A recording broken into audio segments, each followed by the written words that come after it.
Well, Kelly's Court is back in session. On the docket today, the stripper, the sauce, and the drunk driving crash that has her suing her boss. A topless dancer from The Furnace in Birmingham, Alabama, says she is permanently disfigured and in constant pain, filing a lawsuit against the cabaret for pushing girls to drink on the job.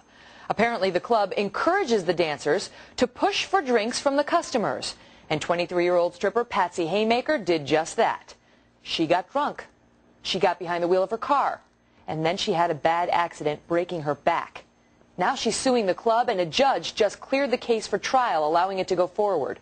But does she actually have a case? Let's ask our panel, defense attorney Mark Eiglarsh and defense attorney David Wohl. Good morning, gentlemen. Good morning, Megan. All right, good seeing you. Okay, so let me ask you, Mark. You hear stripper gets drunk at a club, chooses to drive a car, and has an accident, and you think, how do you blame this on the strip club? Can you? Right. I say absolutely not. I say go sell your clear heels, go find a job that doesn't involve showing your private parts, and stop blaming other people for your negligence.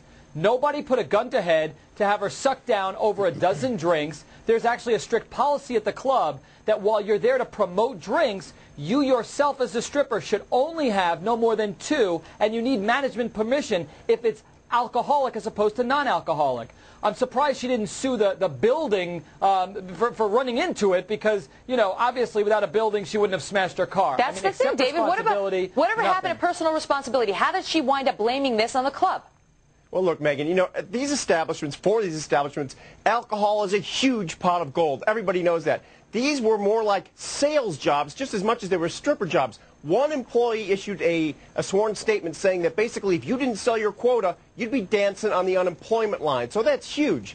Megan, this was an establishment that basically created an environment where you had to drink in order to keep your job. You had to sell those expensive drinks because that brings in the revenue.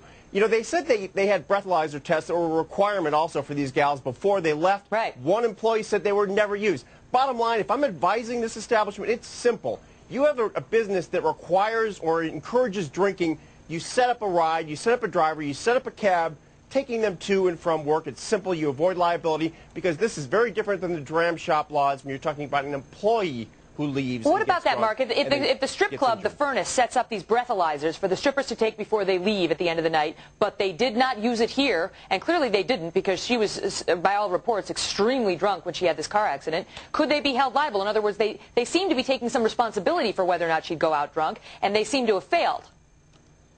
There is absolutely no requirement that they take all the steps that they did. A breathalyzer is just one extra step. I mean, think about it. Do we want the policy to be that when the shift is over, whether it be at a strip club, whether it be at any bar, you have every employee line up and the manager has to go through all the employees and determine whether the person's impaired? Or do we want to say, hey, folks, before you get into a vehicle, you accept responsibility for the condition that you're in? David's right. They were encouraged to sell drinks, but no one said you had to drink them, and no one said they had to be alcoholic. That's the thing. That's the other thing, David, is that no one forced her to have an alcoholic drink. She could have gotten these guys to buy her stripper drinks or dancer drinks, as they're called, which is what the club wants you to do. They want the sexy girls to say, get me a drink, and then the guys pay, and they pay a lot. Why did it have to be alcoholic? No one told her that it had to be booze.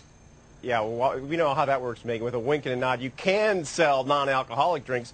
It never happens. Bottom line is here, Mark brought up a great point. The managers really should check these gals because the bottom line is if they leave and don't injure themselves but plow into an innocent family and kill a whole family, the dram shop laws don't apply here because this is an employee. So in other words, if a customer goes in, gets drunk, leaves, then kills someone, then the saloon or the strip joint isn't liable. Here, they're liable in that case. They've got to take extraordinary measures to take care of this. How far does this go? How far should this go? So, putting aside Cherry, Falopia, and Toiletta, Megan, you knew I'd get my stripper names in. Putting those gals aside, should an employer in every business then check each employee to see if they popped a few pills before they left the job? It's just an undue burden. It clogs our civil system. It's just not right. Go ahead, David. Come on. You know what the bottom line is? Mark does have a good point, though, as far as responsibility, Megan.